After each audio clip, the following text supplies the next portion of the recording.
Hi, I'm Carol Roberts, the Community Resource Development Agent for the University of Florida IFAS Extension in St. Lucie County. Today, we're going to talk about business readiness. We're going to find out, is owning a business a good fit for you? A lot of people are interested in starting a small business, and let's explore what it really takes to make sure we can be successful.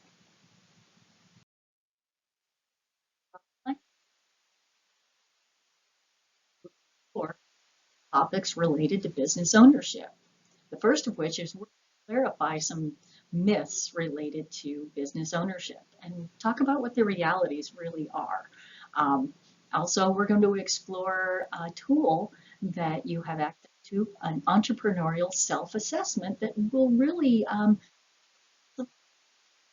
identify what your strengths as a business leader might be and what those lesser strengths might be that you might want to find a way to supplement. Also, and finally, we're going to talk about a plan of action as you move forward in your business and decide what the next step will be. Real business leader, a business is an actual system that we want to make sure we recognize. All businesses have inputs, those resources that help you make a product or provide a service. It could be the money that you put in. It could be I you purchase or already have. Those are the inputs. Or, for example, even an agriculture business, it follows this systems approach. The inputs for an agriculture product might be the seeds and the soil and the water and the fertilizer. Those are those inputs and the money that it takes to buy those inputs. And then you output. You grow a plant, you provide lawn service, you make a craft, something that you do that's your output, and that's what your money goes out of the business to um, purchase those supplies that you need to make those outputs, and then you create. As you sell those products or sell that service, you get more money, you get revenue, and that's more money into your business so that you can provide more outputs. And at the sure you minimize that waste stream along the way.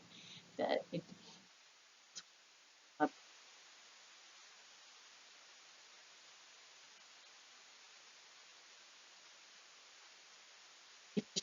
as a business, and we want to make sure that successful business we can be. Let's talk about how to make sure we can do that. Every entrepreneur is motivated to start that new small business, and the reasons that people start business are varied.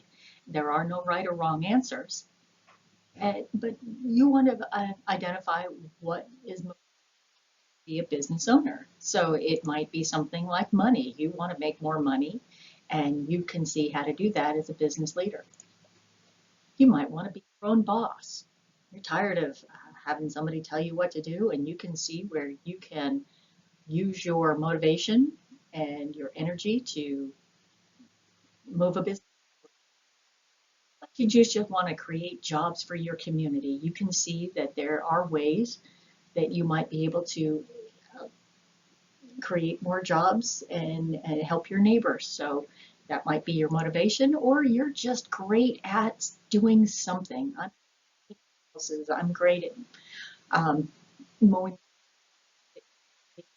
widgets, and people will buy them from me. So whatever your motivation, think about what's really enticing you to break out of that mold and take responsibility for your income and yourself and go through all the hardships that's involved in starting a small business, and because you see a reward or a benefit as to what your motivation is. As I mentioned, there are some myths and realities of small business ownership, and we'll talk about a couple. How about starting a new business can be a huge personal sacrifice for your family? Why your family? It's you that's starting a business. Well, think about it. If you have to spend a lot of time getting that business off the ground, it's going to take you away from your friends and family. You might want to consider that time constraint and how that's going to affect your family life. So, true or false, starting a small business, a new business can be a huge sacrifice for your family. True. I mean, this is business, it's not a relationship. Yes, there are a lot of emotional ups and downs because you put all of yourself into this business, and there will be successes and there will be challenges that will play on your emotions. Be ready for that. Have to get it right every time? No, thank heavens. You want to get it right every time, and you hope to. When at those times when you don't get it right, make sure you make it right. Let the customer know that you recognize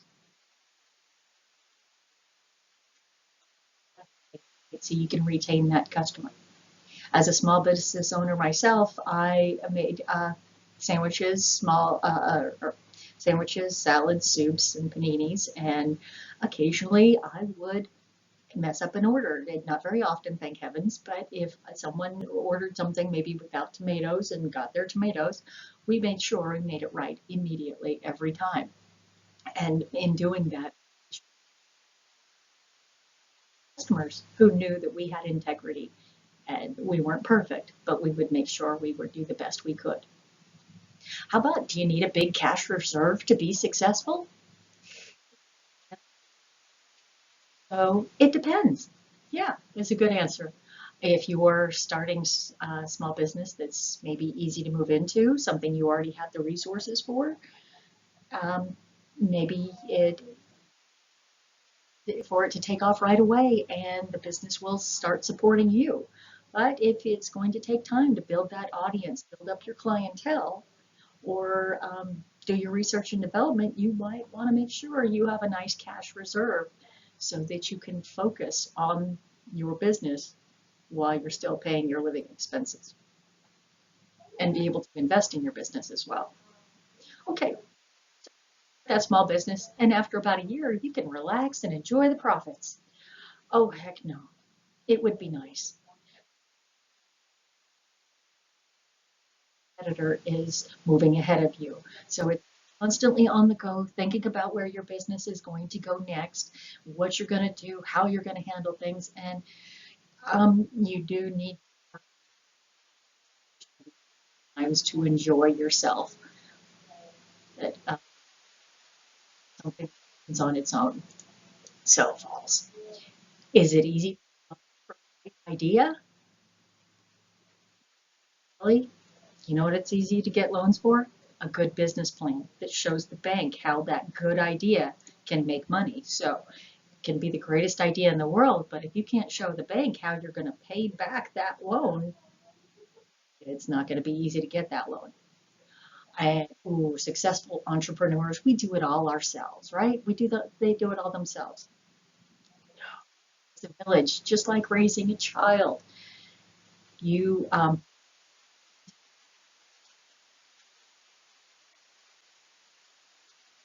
Fortunately, entrepreneurs, we need everyone else, and some of those other people we need can become our bosses, like our distributors, our banker.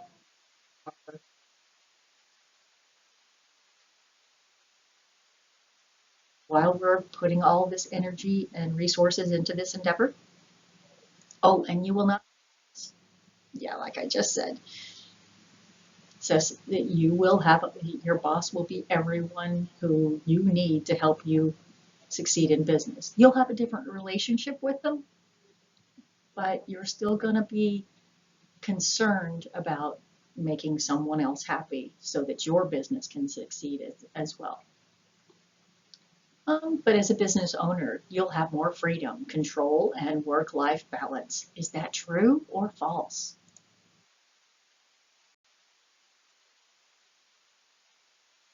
And make sure that you hire the right people and set up goals that allow you some sort of work-life balance. But that's going to take your energy and your motivation to make happen. It won't happen on its own. And as being in the restaurant business, I know a lot of other restaurateurs who would say, just like I do, that, oh, that business owned me. Well, it takes effort to make sure that the business doesn't own you and you carve out that work-life balance and make sure you have the freedom, but it does take effort. Starting a business is risky. You know, it depends. Depends on the product, depends on your motivation, it depends on your funding. So it depends on a lot of things. If you have a good business plan and resources to support you while you're building that business, that might take away some of the risk. Something that you have to think about as a business leader.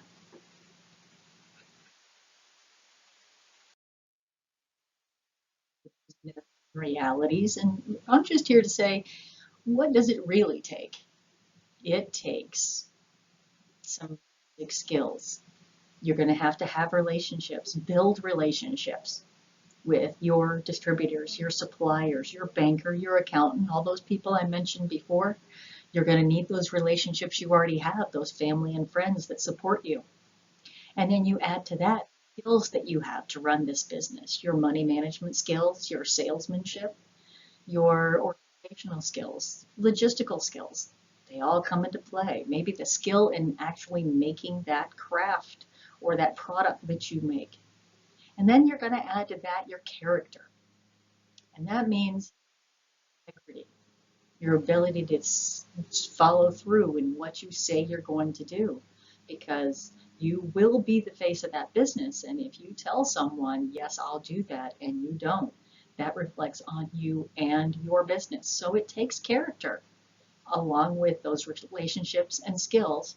And then you multiply all that times your hustle, that motivation, that ability to get out there and meet with people, get your product in front of people's faces, get your service in front of people's faces. All those things combined make up your career savings account.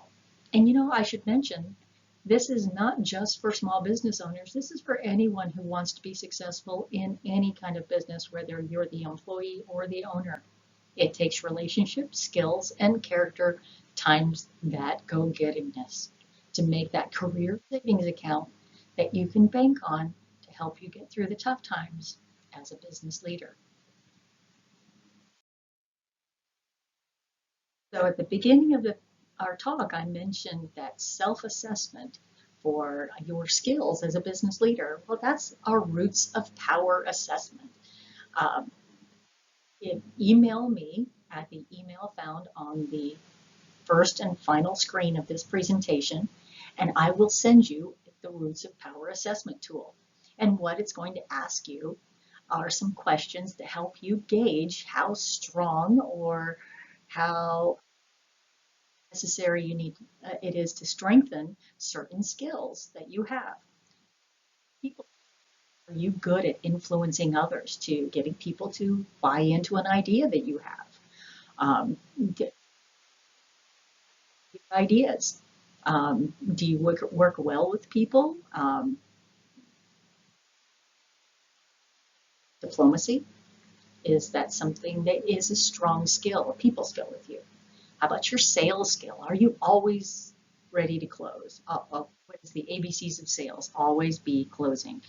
Is that you? Or do you need to maybe find a team member that can help you with your sales skills, or even take a class or develop those sales skills? What about your financial skills? If you can't manage your own personal money very well, then you're going to have a hard time with your business's money. So you want to make sure you have good financial skills. Make sure you're a saver and you can plan well. You get control over your money. And also, what kind of financial stability do you have as you start this business? Do you need to make some right away so that you can support yourself and this business? Or do you have that pool of money we talked about that will support you as you build this business? How about your credit score? Until your business is stable enough to generate its own credit report, lending that you look for is going to be a personal credit score and your financial skills. So think about that. And a lot of information available from the Extension Service on how to hone your personal financial skills. And also, finally, your self-discipline. We've talked about motivation already, but how well do you manage your time? With that, are you good at getting up in the morning? Are you to get out of bed the fact that you don't want your current boss to write you up again for being late? That's not a good harbinger for the motivation you're going to need as a small business owner. So how much energy do you have? Do you have the time and energy that it's going to take to get this business off the ground? These are things that you will need to think about and explore realistically within yourself. Business readiness. Don't be afraid to ask for help. It's not a bad thing, and there are a lot of business leaders out there that are willing to share their journey and what they feel they did right and what they felt they did wrong, and give you advice to help you get started. Listen to those people who are willing to share, because it's really good information. So don't be afraid to ask your friends and family. How are 60 hours a week or more to get this business off the ground? And your spouse, your other family members, they need to be aware of the time that you'll be under as you build this business. It will take priority in a lot of cases, and you're going to have to work to make sure that you make your friends and family a priority as well. Your potential customers, do you know what they want? You ask them what they might be willing to pay for the service or the product that you're interested in making. That's good information to find out, and your friends, people, for your friends to say anything negative. So ask people you really don't know that might be your potential customers, so they'll give you an honest answer. Search, by the way. Ask owners for you. What didn't work for you? What would you do differently next time? A lot of business owners are willing to share, and there are several business organizations that you can work with other business leaders and find out some of the answers to those questions that you want to know. Think of the Rotary Club and some other professional organizations. Join those and get that networking going, because you're going to need those relationships, like we mentioned. Oh, start a relationship with your banker before you need a loan. Make sure they see you coming in and out of the bank, making your deposits, so they know you are an active leader. Your local banking staff will start to recognize you, and they'll be there for you when you're ready to apply for a loan. It helps for them to have that familiarity with you. As you've done your Roots of Power assessment, you might start to look for potential partners who may have the skills and the experience that you may have identified as a need in your business. Don't be afraid to take on potential partners. But your business structure, which we'll talk about in a minute, allows for that, and you have, so that everyone understands what page they're on. Communication is very important. I just want to talk about some key concepts that are really important to understand as you go into business. There's some just generalities that you might want to keep in mind as you set up your business. The first one that I found as I was a business leader was, no one will care more about your business than you do. Stands to reason, right? It's your business. Your employees might care just as much. Your customers might care just as much. but they will only care as much as you do. And your actions are going to speak louder than words in that regard. If you are there on premise for your customers and your employees to see on a regular basis, they will see you care and they'll be motivated to care as much as you do. But if you're not, you are really serious about this business, like I said, they'll be just as serious as they think you are. So no one will care more about your business than you do. Show that you care so that others will join you in that.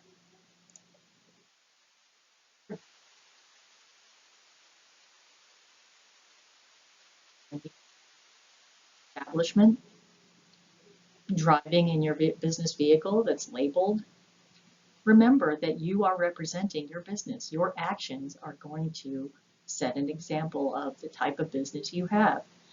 Remember to be polite, courteous, and if you're not representing yourself well, your employees, your customers, your distributors and suppliers will take that cue from you. So expect more and show that you expect more. Care about the things that people you care about care about. And as I mentioned, I had a sandwich shop. I found by listening to my clients that they cared about healthy eating. So I started offering more gluten-free, more vegetarian, and more vegan options because that was what my clientele was telling me that they cared about. They cared about healthy eating. An example of one of my clients, my customers that used to come in my cafe, he was a chimney sweep. Here in Florida, do they? But this person was a chimney sweep in Ohio, and clients were not following up with their annual chimney cleaning. And he knows because his business that that's a really important thing to do is have your chimney cleaned out annually for safety reasons. So he would send a postcard to his clients and reminding them it's time for your cleaning. He wasn't getting much response. So he thought about what do my people care about, my clients? What do they care about? Apparently safety in their chimneys. So what do they care about? Well, he noticed that to go visit had pets. Apparently, the people he cares about care about their pets. So he got in the habit of taking a picture with permission of people's pets the first time he would go visit their home to clean out their chimney. Oh, hi Fluffy, can I take a picture of Fluffy? Well, when it came time to do that annual renewal, he would just take that in, put onto that postcard he was going to send them to remind them about chimney cleaning. And oh my gosh, what do you do when you get a picture of your pet in the mail? Well, refrigerator, so I can see that picture of my pet anytime I look at it, right? And what do we see? We'll see the reminder that we need to call about our annual chimney cleaning. He found he improved his annual maintenance just by doing that. He cared about the things that his customers cared about. Just as one example. And the harder you work, the luckier you get. Yes, there is some luck in business, but in order to take advantage of those opportunities, you need to be in the right place. Have your finances established, have your business plan in place so that you can take advantage when those opportunities arise and don't have to miss that opportunity because you're not ready, right? The harder you work, the luckier you will get in business. So as we wrap up, I just want to bring out some key points that we've talked about. Don't forget the weak strengths and lesser strengths. We need to identify those strengths and maybe look for learning opportunities to supplement those lesser strengths so that we can be strong business leaders. Make a plan of action to get started. Do your business plan, whether it's a one-page plan that just identifies your mission and your vision for your small business or something more involved that you can take to a lender for a business loan. Your level you need, do one so you know where you're coming from, and that'll help you make decisions about where you're going as a business leader. To ask for advice. There are lots of resources out there for small business leaders. Your the Small Business Development Center, probably connected with your local community college. Here in St. Lucie County it is. They are a wealth of knowledge with lots of different courses to help you get started. The SCORE, it's a not-for-profit organization of retired executives who help small business leaders by sharing their experience and their knowledge to help you get started. Take advantage of them. They're a great resource. There are lots of industry organizations that you can join to your industry. If you're looking to start a landscape or a lawn maintenance business, you could look to the Florida Nursery Growers and Landscape Maintenance Association, FNGLA, for trade-specific resources that'll help your business grow. And of course, your extension service. University of Florida, IFAS Extension, here in St. Lucie County, and every county in Florida has an extension office. Take advantage of them. We have lots of resource information about different commodities you might be looking to sell, different structures you're looking for, interested in for your business, and all kinds of ideas. So take advantage of the resources available to you, free or low cost.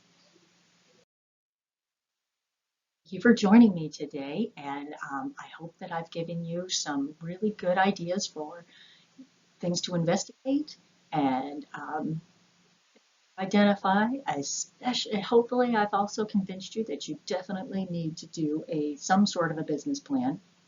And I'll remind you before we go, self-assessment form that can help you identify those strengths and lesser strengths. So email me, Carol Roberts, University of Florida IFAS Extension Community Resource Development Agent. Email me at CAGA.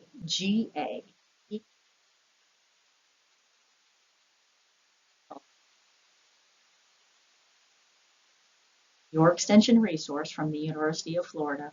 We're here for you as you tackle your next endeavor.